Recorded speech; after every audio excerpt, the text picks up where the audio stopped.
Hi everyone, I'm Olivia Collette. And I'm Randy Masters. And this is King Nice, and we're going to actually continue our discussion of the mass murder in Oslo, Norway. And Randy, I'd like to just let you bring up the important point that you brought about the difference between certain types of acts. Right, and again, I want to say at the outset that I condemn the act, in Norway. Anders Breivik act is indefensible, and whoever he relates to, cultural conservative, Christian conservative, we don't relate to him, and we condemn that act. But what I do think is important is understanding their motive, and it takes some time to piece through the motive. I've been watching the videotape online that Anders Breivik made to tell us about his motive. He tells us who his target is. His target is cultural Marxists in Europe, which are, the progressive government. He's mad at the Islamic invasion of Europe that he sees, but he doesn't take the fight to them. He takes the fight to his government that he believes enabled it. And the point I was making was I differentiate when I look at the mass murderers that we've had recently. I see Major Hassan at Fort Hood. I see Gerald Loeffner in Arizona. I see Breivik and Timothy McVeigh, and I put them in two camps. And one camp is Tim McVeigh and Gerald Loeffner, who are murderers without political agenda. Sure, McVeigh was mad at his government, but he was fighting a fight that nobody else was engaged in. He was mad at the government for Waco, and not many were. So Gerald Loeffner committed a mass murder that was totally unrelated to politics. So there's two murderers whose motives are unrelated to an agenda that anybody cares about. Major Hassan at Fort Hood, who announced his murders with the shout of Allahu Akbar, and who has ties to a radical imam in Yemen, he's associated with an actual conflict that we are fighting two wars about. And if you look at Anders Breivik, he's his agenda, his objective was to start a revolution against his own government, a progressive government, who he calls cultural Marxists. And that is a real conflict in Europe, as three leaders have just stepped forward and said multiculturalism has failed. So Major Hassan, I think they were lucid acts of war as well as they were crimes. So I see McVeigh as a crime, I see Loeffner as a crime, I see Hassan and Breivik as acts of war, terrorism, with a political agenda in real life East-West conflicts. All four despicable, all four indefensible, but I see them in two different camps. And as their motives become clearer, I'm interested in those motives. And I was saying this off camera. I think when you're dealing with people who are who are clearly unstable and who are unhinged, at the end of the day, for me, whether or not they had a motive, a tangible political motive, is meaninless, because they're unhinged, and what they did because they were unhinged. If they are the kinds of people that require justification to motivate an extreme act that in the back of their minds they want to commit, that they are maybe wired to commit, it doesn't really matter what the motive is, even if it's relatable, even if other people are so some political leaders have said multiculturalism has failed. They're not killing people in government buildings or in youth camps, right? The reason I don't see it as meaningless is because it goes to the question of, are they lone wolves or are there more like them? And I think with Timothy McVeigh, and I think of Loeffner, they're lone wolves, so they're not more like them. Are there more like Major Hassan? Yes, there are. We've had other attacks, related to the same cleric in Yemen. Are there more like Anders Breivik? Well, that's yet to be seen. But my worry is that the answer is yes. I mean, this is a real clash in Europe of multiculturalism. Are there more like Anders Breivik? That's not a meaningless question.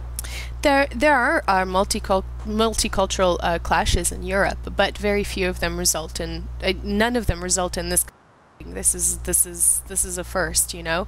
There's a neo-Nazi movement in England. There's a neo-Nazi movement in Germany, and while that can result in violence at a pub or something like that, it doesn't result in mass murder on this scale. I think it takes a special kind of person to adhere to nationalist beliefs that are openly racist.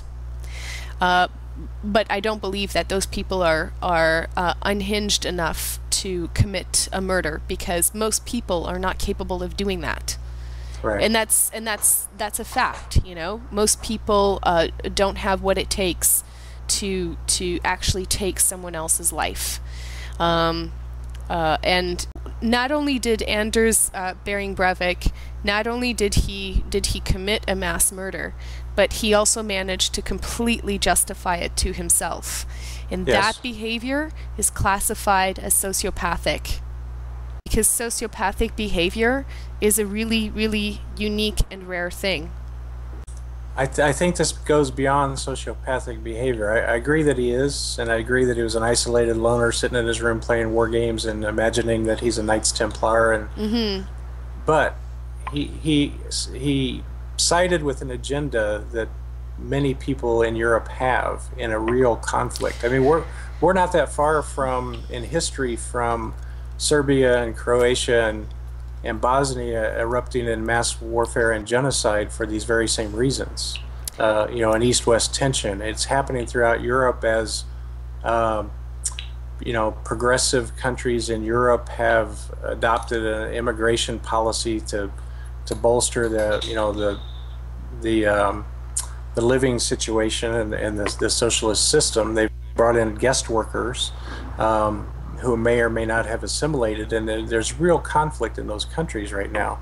Right, wrong, who's right, who's wrong. All I'm saying is there's real conflict. Having spent some time in some of those countries, what I can say is that most of the people who go around complaining about the you know, immigration problem and people who come into the country and don't learn our language, like Angela Merkel. Most of them are talking. Just said that. Most of them are talking out of their butts. They, you know, they clearly don't understand what it takes to actually legally immigrate into a country.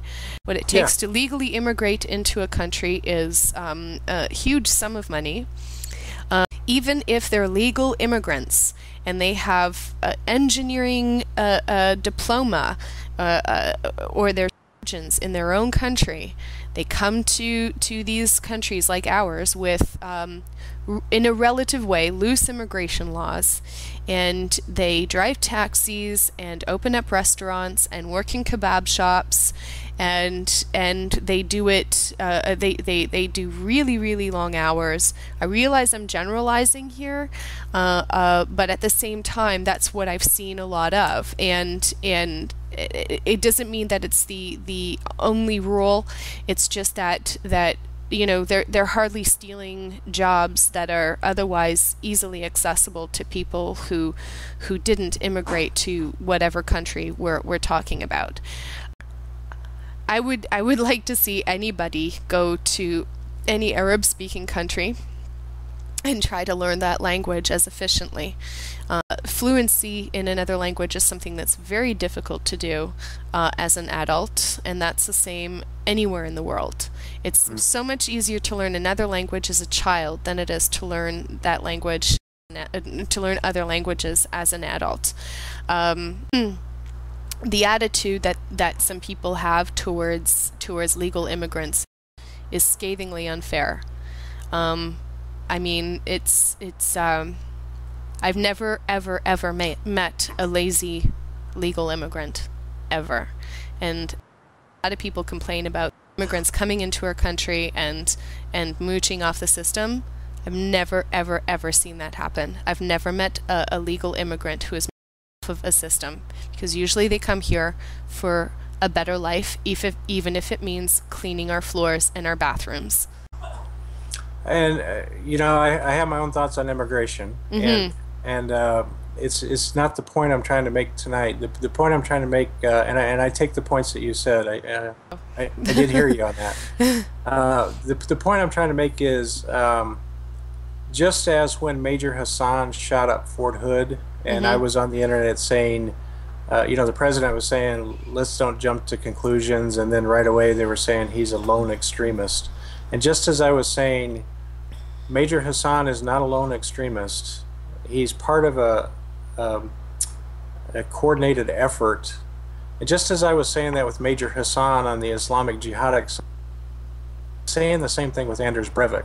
Let's not jump to the conclusion that he's a lone extremist, a disturbed young man, and his act is meaningless. I think he may be the first of many in a real conflict. And so as I'm watching this play out, and as I watched his video online, and as I've read his comments on the internet, I'm saying, let's don't jump to the conclusion that he's a lone extremist, disturbed young man, and that's his motivation.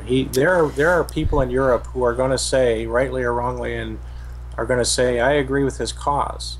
I'm not one of them. And again, I condemn his act. But there are going to be people who say, I condemn his act, but hey, I agree with his cause. And so, just as they did with Major Hassan. But then, you said that you read that he thinks he's one of the Templar Knights or something. He's claiming that a group of Europeans got together in London and reestablished the Knights Templar, and that there are cells, that there are more of him, and he's a danger. But don't you think that that's also a reason to kind of discredit him? Because that's just that's crazy talk.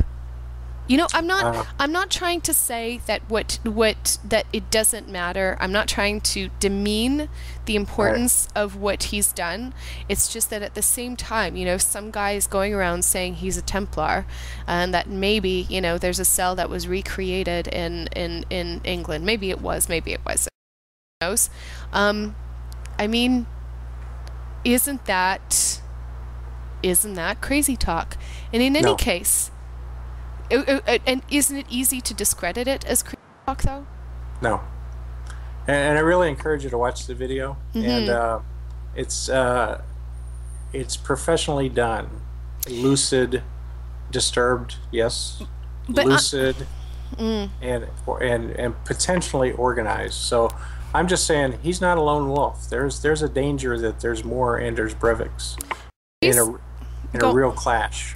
The reason I'm not particularly worried is because, as a species, humans behave in a way that is in their best interest. So it's not just being good isn't just about rewards after you die. It's actually beneficial to be good and be in a civil society, because you'll be rewarded by that with other people living among you in a civil society, and you will be rewarded by being able to survive in that society, because everyone will help each other survive in the same society. It's not saying that we are good with each other because we're selfish. It's just that it's ultimately beneficial to us to get along, and it is not beneficial to us to allow cells of people who are going around committing mass murder as a form of ethnic cleansing. It is not beneficial for us as a species to allow that to happen. Sure.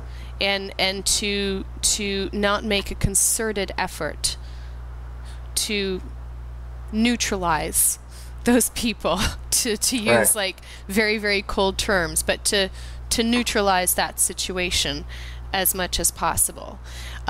We need to watch his situation and learn more about his motives, and learn, is he part of a cell? As he says there's more of him out there.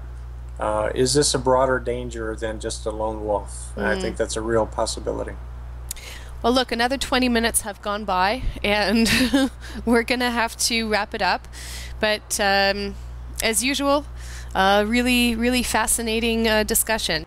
And it's a real pleasure talking about these things with you. Thank you. See you next time. Bye bye.